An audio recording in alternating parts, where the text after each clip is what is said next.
welcome folks in if they come in a little bit late and just sort of lift our hearts before we talk. Oh, they tell me of a home far beyond the skies. Oh, they tell me of a land far away. Oh, they tell me of a home where no storm clouds rise. Oh, they tell me of an unclouded day. Oh, the land of cloudless days. Oh, the land of an unclouded sky.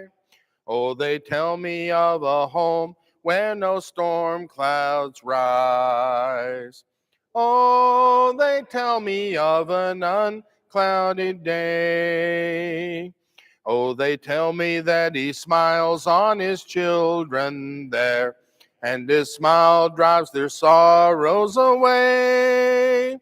And they tell me that tears ever come again in that lovely land of unclouded day.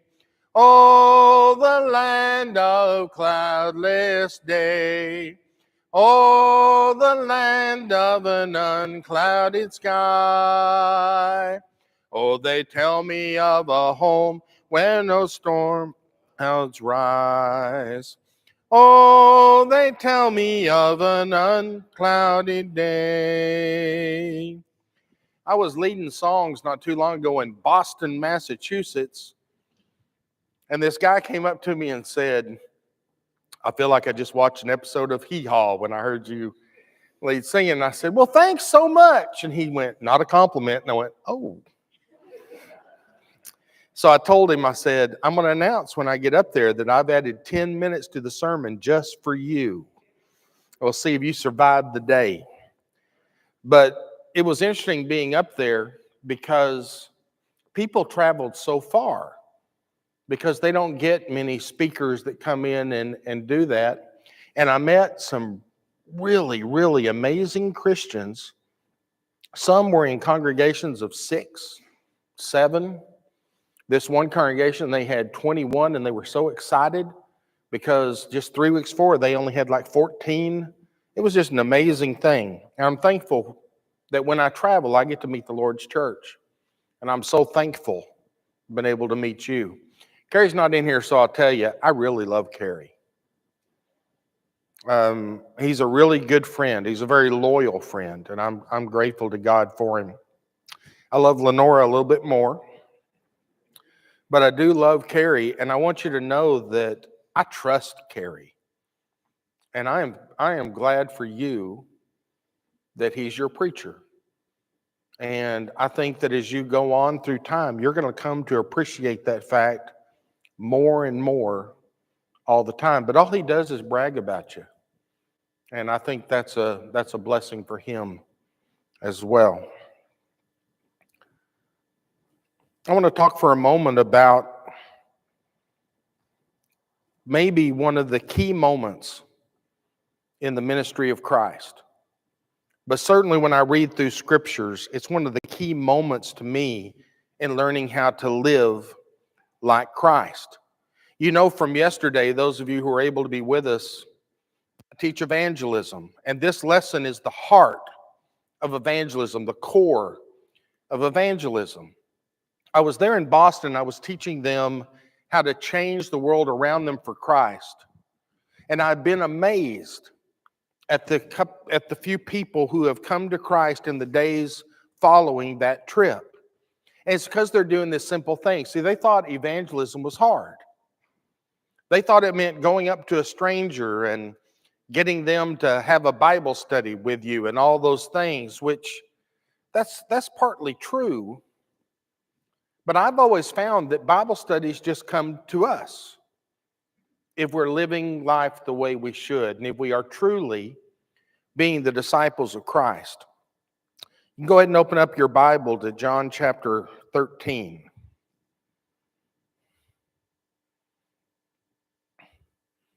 I'm going to tell you a story about my hero. And then we're going to look at this story of Jesus, our ultimate hero. A family moved into our community and they began looking for a church home. They had never been to any kind of church really before. They didn't know where to start. And they got on the internet and they were looking up different places, looking up different things, and then they came in. Megan, he's right here. And they came in. I've known Megan for a long time. I also like her quite a bit. Somebody married well. But they came in and they said, we've come in and we're just going around to places, and we thought we'd come in. We'd just like to see about maybe if this is a place where we would like to go to church. I said, well, what's your background with church? None. But we have a 3-year-old and a 1-year-old child, and the world is getting so mean. And we think the best thing we could do is put our children in worship and in class. And we remember this thing called Vacation Bible School, but we never went. But we remember the signs. Do y'all ever do that? Yes, we do, and y'all do too. It's a great thing because it's a chance to reach a kid, but I never really thought about what happens when those kids grow up. They remember that, and to them, that was a big memory of church. And I said, well, I'd like for you to come in and join us. I'm Chris. I'm the preacher, and I am just so thankful to meet you. I want to introduce you to some folks, and then after we get through, we'll take you to Texas Roadhouse, and we'll get a steak to eat. Because in Texas, steak is how you say howdy. So anyway, we go and we take them. I introduce them around. I take them to a Bible class, introduce them to the teacher. They get introduced to everyone. By the time they get to that point, they've got about 30 new friends. And they're saying, maybe we came to the right place. They didn't know. They didn't understand the different denominations. They didn't know what they meant, what they stood for. They just happened to walk into our place. After 2 weeks of study, they were baptized into Christ and are now being rooted and grounded in love. And those little kids, I don't know how we ever lived without them. Just seeing them bounce around. This one little boy, he goes up and down the pew this way about 30 times every worship service. And I just sit there and watch him go, just being amazed at his energy. And their little daughter, she's the most popular person in the room. Everybody comes for her. When asked why they chose us, she said, I just noticed that first time, you guys really love each other. We were driving by and we were going into the parking lot, and we saw this guy out opening doors. It was sprinkling, and he had an umbrella and he was walking people in. We thought that's the kind of church we ought to start with. That's the first one we'll try. And I'm so glad they just decided to stay. But what they said about seeing a family that supports and cares for one another is really important biblically. In John chapter 13, verse 34 and 35, Jesus says, a new commandment I give to you, that you love one another, just as I have loved you. You also are to love one another. By this, all people will know that you are my disciples, if you have this love one for another. Jesus says, I got a brand new commandment for you. Love one another. Was that a new commandment? Nope. It's all over the Old Testament, all over the New Testament. He's talking about the example he gives in washing their feet. He said, I want you to love like I have just loved you, serving one another in love. And when you do that, the world out there will know you're my church. The key to church growth doesn't have anything to do with what you're doing running out there. It has everything to do with what happens in here. As a family counselor, I can tell you, as a child psychologist, I can tell you, the world is looking for a healthy family that won't hurt them. I deal with families that hurt people all the time. And those kids, they just want a family that won't hurt them, but instead will help them. And in this world that we live in today, this harsh world, this tough world, a world filled with bad news, they would just like to have a place to go where they have a family that treats them with love, that treats them with service, that treats them and lifts them up rather than puts them down. They want to find a place with the Jesus people in them, the one who act with one another like Jesus. I tell folks, if you want to do something great, look around the room and serve someone in it. Serve your church family. Isn't it funny how we always think about how we're going to get them to come in? Love one another enough and show it enough, they're going to find you because they're looking for those people. In John 13, we see 7 lessons from the life of Jesus. The first one is found in chapter 13, verse 1. It said, "Now before the feast of the Passover, when Jesus knew that his hour had come to depart out of this world to the Father, having loved his own who were in the world, he loved them to the very end." I like what the Greek says. It says, knowing that he was about to die, knowing he was about to leave this world, he wanted to show them the full extent of his love. My grandson Kieran wanted to make a present for Grammy, my wife Brenda. And he said, "What should I buy her?" And I said, "Doesn't matter. Should I make her something? That's fine, doesn't matter." "Why doesn't it matter?"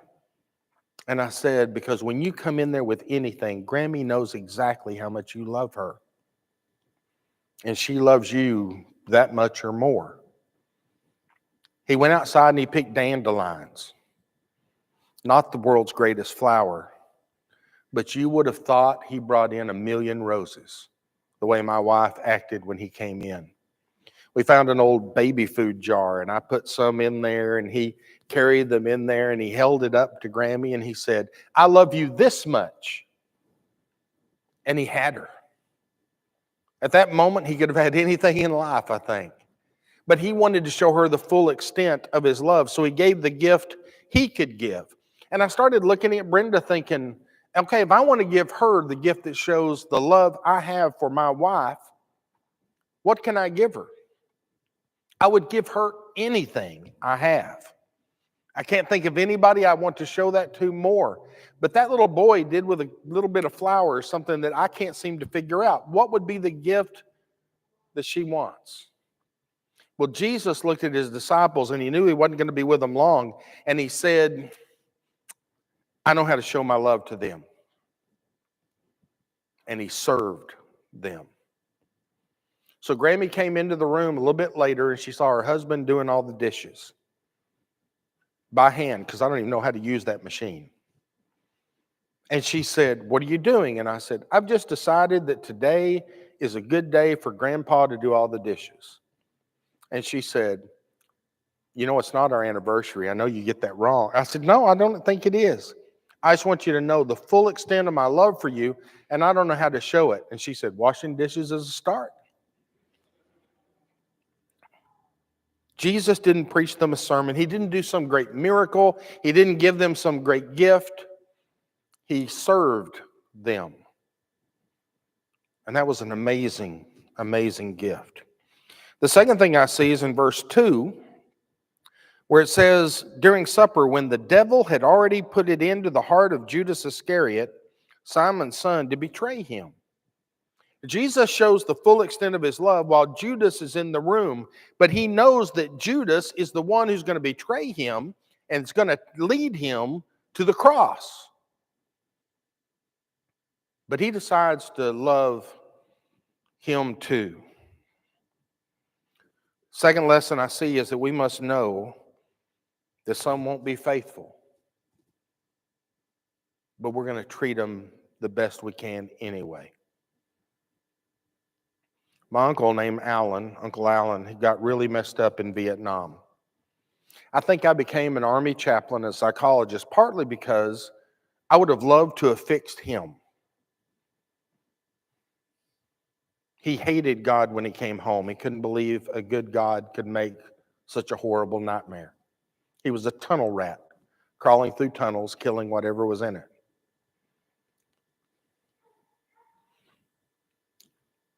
He wasn't a good guy. He was a drunk. He was a mean drunk. One day he accidentally really hurt my arm, ended up spraining my ankle, grabbing me and trying to get hold of me. And after that, Mom didn't leave us alone in the room with Uncle Allen because he could be dangerous. Every holiday, Dad talked to Uncle Allen about returning to the church, and every holiday it ended up with my uncle yelling and screaming and stomping out. When I was just about to start my sophomore year of college, we were in a worship service, and as the sermon was ending, my uncle walked to the front. Dad sat down and Dad cried, and my dad didn't cry, but he did that day. Mom said, "Oh no, what's he doing?" Mom thought, well, this can't be good. And he got up and said, "I don't know why my brother has always loved me. I never gave him a reason, but he never quit, so I'm not going to quit. I'm coming home." And I named my first son Alan so I would never forget that even the one that goes astray, you can love them home. Because not everybody's going to be faithful all the time. And even though Jesus knew what he was going to do and he knew how it would turn out, he loves Judas to the end. He was one of his disciples. He was one of his friends. Third lesson we see is we need to wash the feet of each and every disciple. John 13, 3-5, it says, Jesus, knowing that the Father had given all things into his hands, that he had come from God and was going back to God, rose from supper. He laid aside his outer garments, taking up a towel, he tied it around his waist. Then he poured water into a basin and began to wash the disciples' feet and to wipe them with the towel that was wrapped around him. When I was in Israel, I got to go to an upper room. And all the upper rooms were basically the same in all these different buildings we saw. And there would be a doorway going in, and there would be some furniture things over on the right side. There would be a table in the back of the room. On the left side, there was this little depressed area, and it was the place for washing feet. And there was a hole dug through the outside where water could drain out during the foot washing times. And what would happen is when you came into an upper room, you would come in, you would go to the left, you would remove your sandals, and you would stand in that area. And then the lowest slave, the lowliest slave of them all, would come there, and they would wash your feet with a basin and this towel that they tied around their waist and hung over their shoulder, and they would wash your feet. Because when you went to the table, you didn't sit on a chair like we do. You reclined around it on your left elbow with your feet sticking behind you, which would be behind the head of someone else at the table. In a time before sewers, washing feet was not just a good religious thing. It was a good thing all the way around. So the disciples come in and they start standing over there. There's no one to wash feet. And I can just imagine them stacking up in that area. So what do you think's going to happen? There's nobody here to wash our feet. And so finally, they just walk to the table. They recline around the table in their stinky feet. And Jesus gets up, walks over, takes off his outer garment, ties the towel around, grabs the basin, and he goes to wash their feet. God on earth, the lowliest servant. God on earth, the ones washing everyone's feet.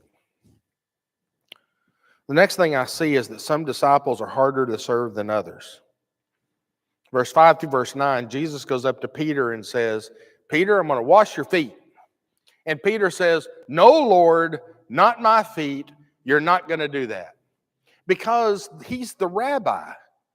He's the exalted one. He's the master. He's the one they're supposed to serve. And here he is with the servant's towel on, serving them, washing their feet. And Peter knows it's the wrong thing. And I hear preachers talk bad about Peter here, but did you know Peter's right? Teachers were not to wash their students' feet. They were to keep the high place of a teacher. Peter says, nope, not going to do that. Jesus said, okay, then you will have nothing to do with me. That's very serious.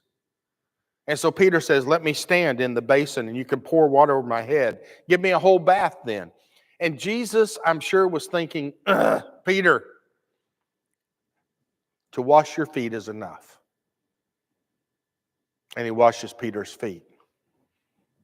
He went around the table, washed Matthew's feet, Nathanael's feet, Judas's feet, Andrew's feet, going around to all the disciples, washing their feet. I love Peter.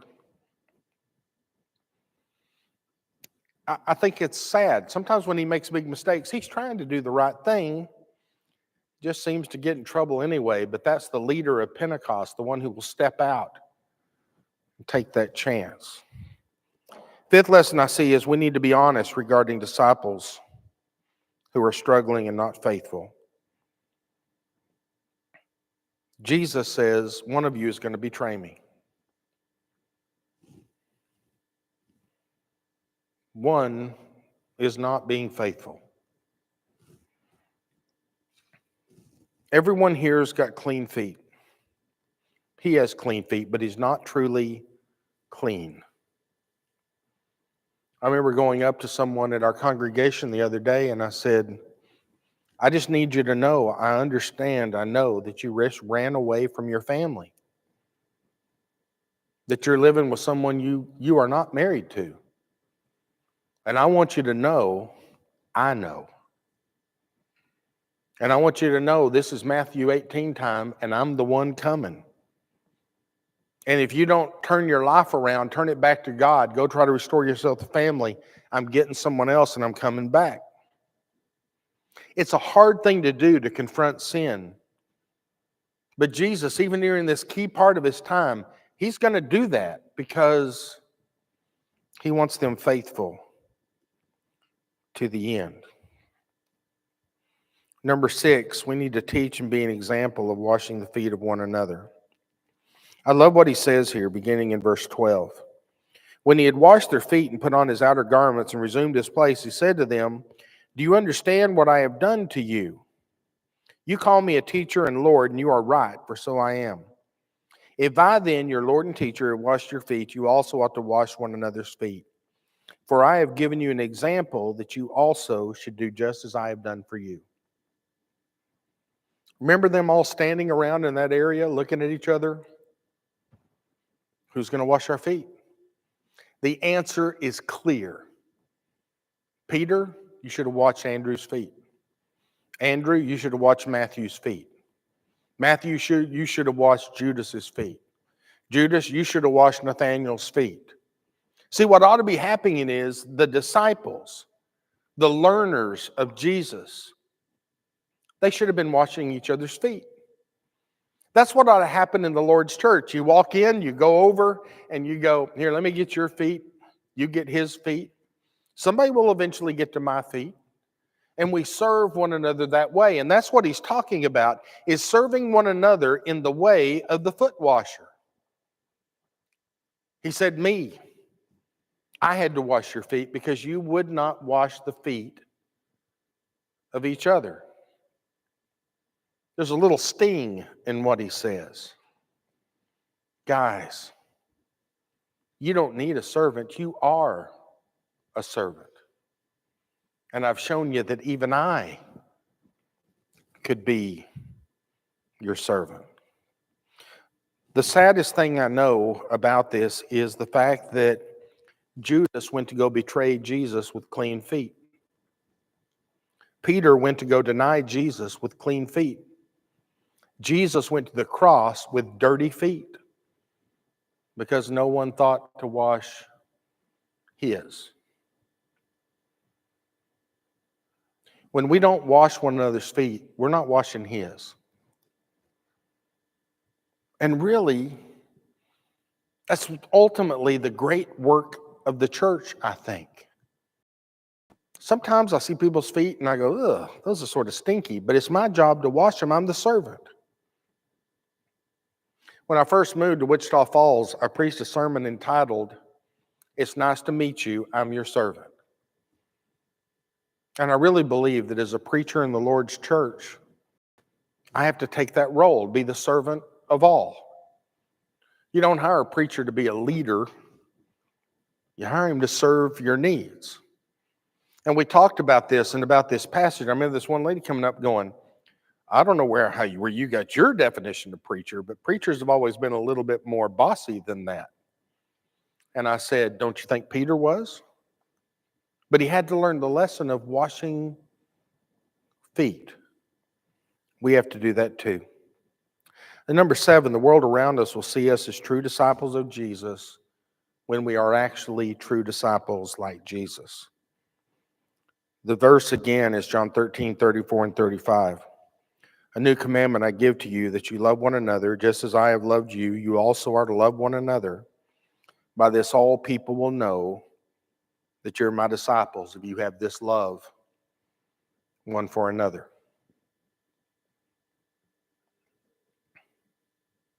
I travel around and teach congregations how to grow.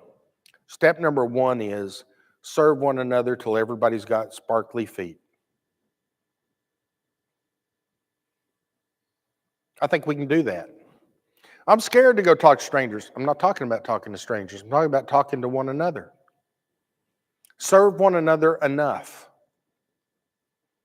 And the world will stop and go, wouldn't you want to be in a place like that? Serve them in the building, out of the building, around the building, at your home, and the world will know. I want you to know that before I went to Ukraine as a missionary, I taught evangelism. I had big flip charts with pictures. I had videos. I had books. I had all these different things. And when I showed up in Ukraine to teach evangelism, I gave them the 600 verses I want them to eventually memorize. And they were so happy to see me, so thrilled with the teacher from America. When I left, I had a different way of evangelism. When we arrived in Ukraine, we had 6 trunks. I had a 9-year-old and 11-year-old son, my wife. Each of those trunks could weigh 70 pounds, and I was the only one who could carry 70 pounds. And I was tired. I'd carry them on and off planes, onto trains, back off of trains. I had gotten them down so that my wife could find the boys' pajamas when we were on the train, put them back up. I was so tired. When we got to Donetsk, Ukraine, I was exhausted. It's time to get off the train, and I've got to lift these big trunks down, carry them outside, stack them, put my boys sitting on top of them so nobody will steal them, and unload those trunks. And then I hear a voice as I'm starting to reach up to grab one, and comes in and goes, "Извините, пожалуйста." Excuse me, please. Меня зовут Maxim. Hello, my name is Maxime. Jan. I've come to carry your burden. I looked over at this guy. He's about 6'6", big, broad shoulders, little thin waist. Looks like he could have played on any football team around us. And he said, I carry your trunks. And I said, feel free, carry my trunks. Well, he comes up and he puts one under one arm, one under the other arm. He reaches down and grabs the handle and the trunks, and he's walking like this. I've been carrying one and just about to die. So I go, give me one of those trunks. And I tuck it underneath my arm, and I get the other two, and I start to stand up and go, I'm just going to take one of these trunks. And then I go walking after him like I'm his child behind him. We load them up in a van. He takes us to our home. It's an apartment building. It's 8 stories high. We live on the 7th floor. There's no elevator there. There was an elevator, but it never works, and they put chains across it. All the years we lived in Ukraine, I would go look at those chains and go, stairs. But we were carrying those trunks up the stairs. Got to the top, and Maxime said, Christopher Davidovich, Christopher, the son of David, my father's name. I will see you at 6 o'clock in the morning so we can walk to the first church worship service. See, they had had communism before. Now the wall had fallen, and they wanted to have worship service all through the day. So they staggered their worship services all around town where you could go to at least 12. And I was going, well, I'm a little tired, but I think we can do that. And the first one we went to, Maxime was in charge of putting out the chairs. Most time we met, one was a theater, several were old communist meeting halls. And I preached my first lesson that time with Lenin and Stalin right behind me. And they were so mad at my sermon. Every picture in it, they were going, ugh, behind me. But we went there, and I went around and was introduced to people. And then Maxime says, Christopher Davidovich, we've got to go so we can go to the next worship. So off we go. Go to the next worship. And the next worship. And the next worship. And at every place, Maxime has a job. He was putting the songbooks on the chairs at this one place. And he would set them down, and he would tilt it at an angle. And he looked at me and he goes, some women have fingernails that should not be scratched. I put it this way for them. And I said, you're very thoughtful, Maxime. But I knew there was something wrong with Maxime. He didn't speak in a normal way. At this next worship service, his mother was there, and I walked up and said, Извините, пожалуйста. Меня зовут Christopher Davidovich. И я играю Maxim. And she said, yes, he's a special child. The problem was, when Maxime was born, he was an extraordinarily big baby, 10.4 pounds. His mama was a little skinny girl. I joked once saying, well, you should have named him, And she said, I do not understand American humor. And I said, nobody else does either. But I went and I talked to her, and she goes, they took the forceps, the metal things, and they grabbed his head and pulled him out. And when they did, they crushed here and they crushed here. Your memory, your ability to learn things like walking and other things, your ability to grow and develop, they were crushed. And she said, Maxime is a good boy, but he's the broken boy. Maxime came to me a few days later, and he was crying. He was upset. He was so mad. And he said, they've kicked me out of school, Christopher Davidovich. And I said, why? And he said, they're scared I will hurt people. And I said, you would never hurt anyone. And he goes, I am in, and he told me, Trisit Labaz, which means second grade in our culture, third grade in his. And I said, you're in the second grade? And he said, yes. When we go out to play the games, mothers don't like that I play with their children. And I thought, well, you look like a monster out there compared to them. So I went and talked to the principal, and the principal said, we have done everything we can, but he will not stop throwing the children. And I knew this to be true because our 9-year-old son, Daniel, he liked to play the Avengers. He loved the Avengers. And I had been the Incredible Hulk. After he met Maxime, Maxime became the Incredible Hulk, and I became Captain America. But then I had my son, Spider-Man was there, and I was sitting there talking to Spider-Man, Daniel, and he said, we love to play with Maxime. He's the perfect Hulk. And every now and then I would be walking through there and I'd see one of the boys go, woo, it's Iron Man, that's Alan. And he'd go crashing to the floor because Maxime did not understand how powerful he was. And he said, I cannot go to school. I will no longer be a man. And I said, Maxime, school doesn't make you a man and he said, I must go to school. And then he looked at me and he smiled and he said, you go to school, you teach school. And I said, well, I do. I teach in a university, the Ukrainsky Biblinsky Institute, Ukrainian Bible Institute. And I said, if you have a hard time with second grade, you ought to try college.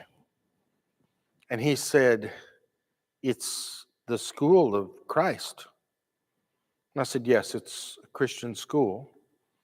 And he said, so Jesus will not let me come to school.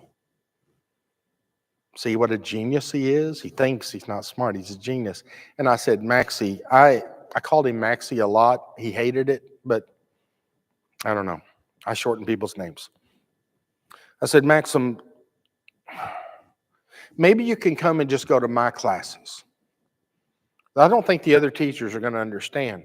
So he said, I will come. What time will I come? And I said, you will come at 7 o'clock in the morning when we start school. So he came and he sat down right in front of me. All the other students are around. I am teaching Introduction to New Testament Greek. And Maxime is going, what are you talking about? So I go to the board and say, the word alphabet comes from the first two Greek letters, alpha and beta. And that's where we get the term alphabet. And I drew an alpha and a beta. For the next 2.5 hours, he's drawing alphas and betas all over a piece of paper. We have gone on to talk about all sorts of things about the Greek language. And I look back and he holds them up and he goes, Abba Beba. And I said, that's very good English, but that's not the way you say it. And we sit there and we talk and we laugh. And I reach over on this paper and I give him a 100 because he's doing what he can do. There's no way he's going to pass Greek. So the next class, we have a break. We have tea and biscuits and things. The next few minutes, we come in there and I said, this class is called Exegesis and Hermeneutics. Exegesis is learning exactly what something meant the day it was written. Hermeneutics means exactly what it means for us in the world today. It's a very important thing for preachers to know. So we were talking about this, and Maxime said, I said, you need to read the book of Jude. We're going to talk about the book of Jude. And Maxime says, what about those of us who can't read? So my 9-year-old became his reader in class. And I'd see this big giant, my little bitty blonde-headed boy, and they would be studying. Maxime had a hard time. The last class of the day, I taught evangelism. He loved evangelism class. One day, the kids were all tired. I had 69 students. They were tired. So we went to go look around the area, and I walked up and found what we might call a retirement home or a nursing home, convalescent home. And I walked in, knocked on the door.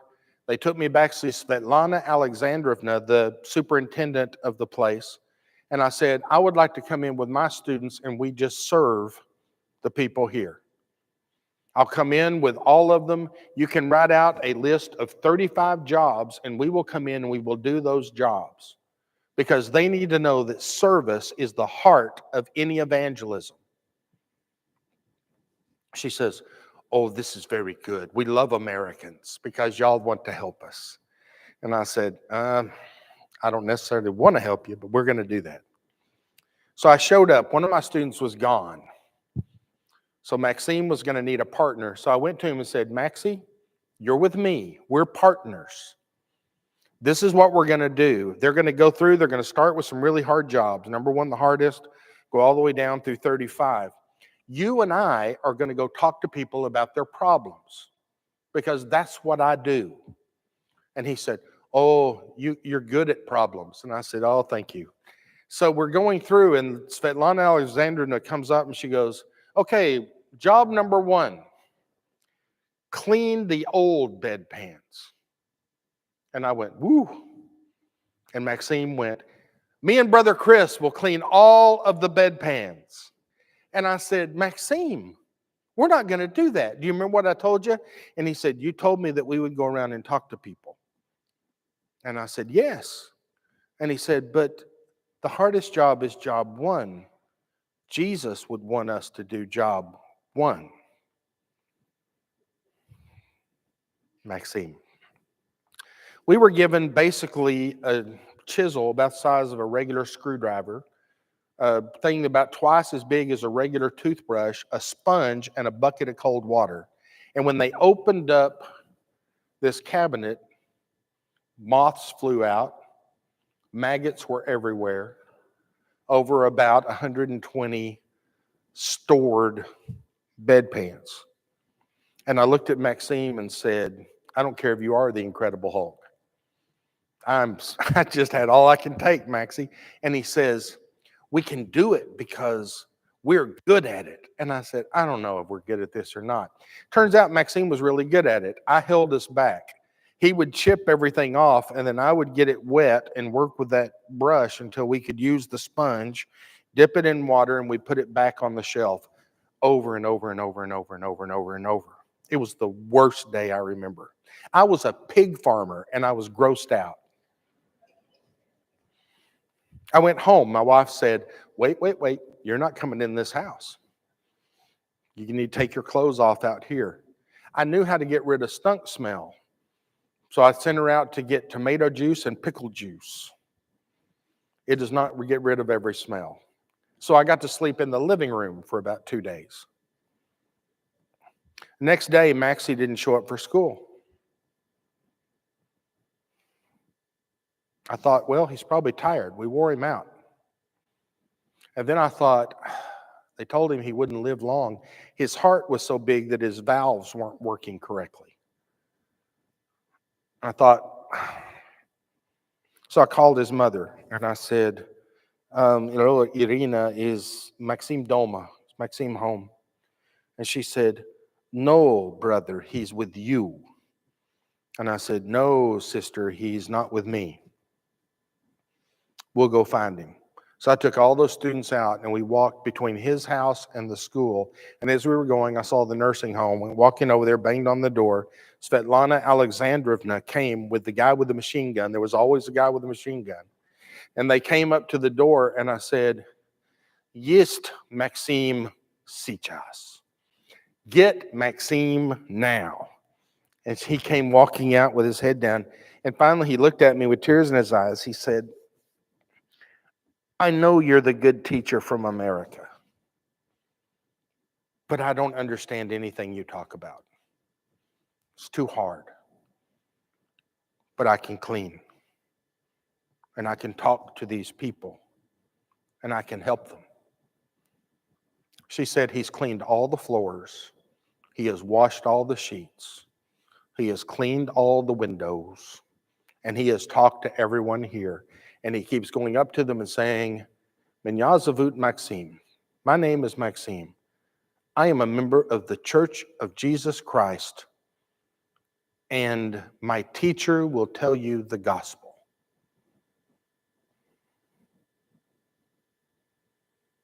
I smiled at him and said, you're going to get an A in evangelism, Maxime. 3 weeks later, they called me and they said, Christopher Davidovich, come. The way she said it, I knew we had a problem. I went to the nursing home, walked in, and Maxime is laid out in the hallway, splayed out. He had fallen off a ladder. We don't know for sure what happened. He was trying to clean light bulbs. And we're not sure whether the electricity got him or whether his heart finally just gave out. But he was laying there. I reached over and grabbed him. His arm was ice cold. I stepped back and went, oh. I said, can you call his mother for me? And she said, I will call Irina. I said, thank you. So I got my students. We put him on a board. and we carried him to his house. They don't have fancy things like hearses or ambulances or anything. So we were getting him there as fast as we could. We took him upstairs. We stripped all of his clothes off his body. Me and his mom washed his body. We laid him out on the table in his nicest clothes. We put flowers around him. And then I took the seat right by his head and reached out and put my hand on his neck, which is the custom. And they invited the neighbors to come say goodbye to Maxime. And my students all came. They would walk by and they'd say, "Oh, Maxime." His mom, I've never seen anyone, never heard anyone mourn like she did.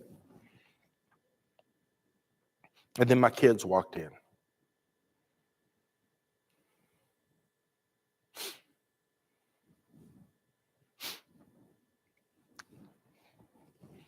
The preacher's job is a simple one.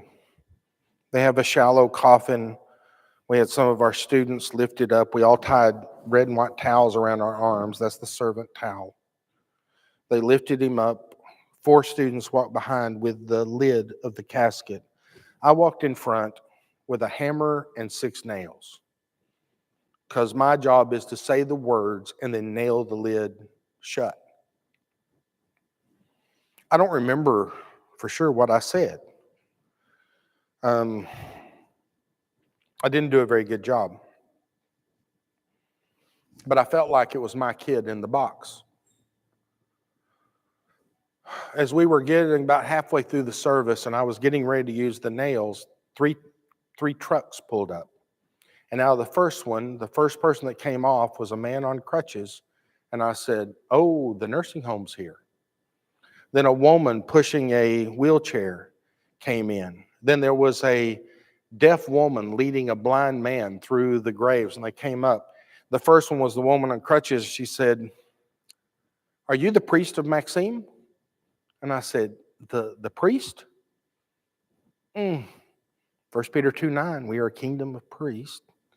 I said, "Yeah, we call it preacher, but that's not a problem." And she said, "I will join the church of Maxime." Maxie doesn't have a church. Jesus has a church. If you come to us with the dinner when we're done, we'll feed you and then I'll explain this to you. Okay. The next person came up. "We came to join the church of Maxime." 67 people came to join the church of Maxime. And I realized he was better than me at evangelism. You know why?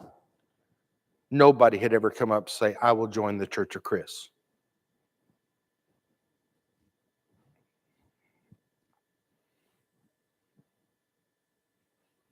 We sat down to eat after I'd nailed. The first nail I tried to nail in, I bent over and I was so upset. I grew up on a farm and ranch. I can use a hammer, but somehow I got teary-eyed. I think allergies or something, and I messed it up. So we had to find another nail because I messed it up. But I nailed the lid shut. Right before we put the casket in, my son Daniel threw the Incredible Hulk in to be with the Incredible Hulk, Maxime. I went and talked to those folks and I told them, "Maxime doesn't have a church. Jesus has a church. Let me tell you the story of Jesus." We went through it and we baptized 67 who wanted to join the church of Maxime.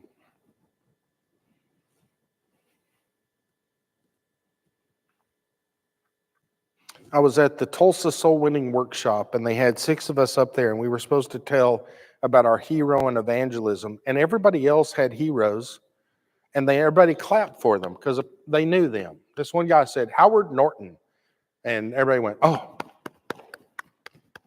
I said, "Maxime Andropov." And all I heard was one person say, "Who?" And I just went and sat down. And I thought, just wait till heaven. When they say his name, it's going to mean something.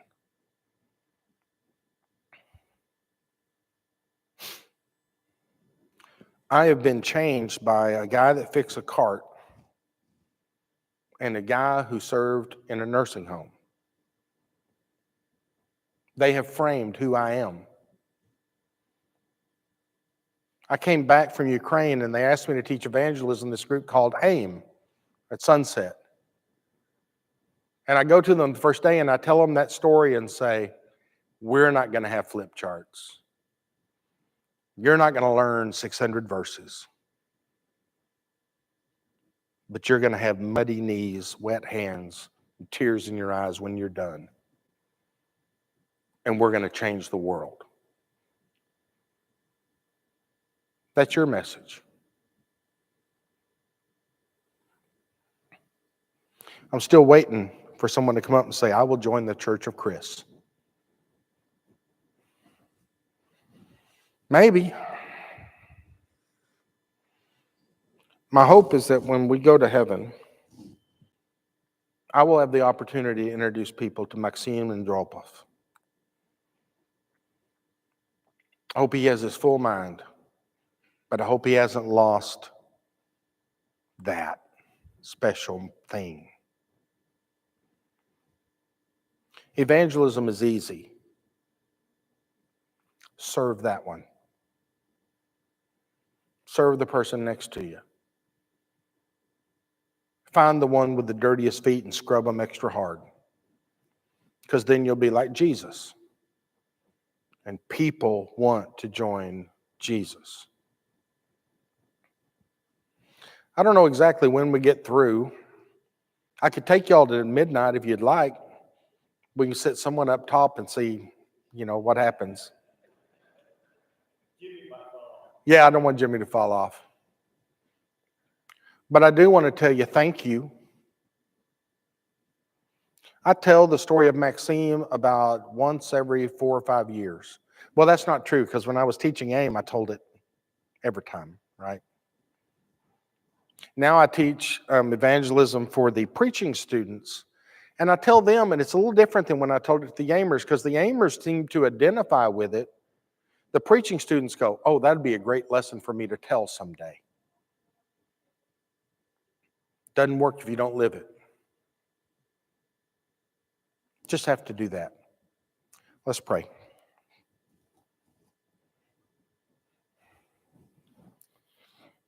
Father,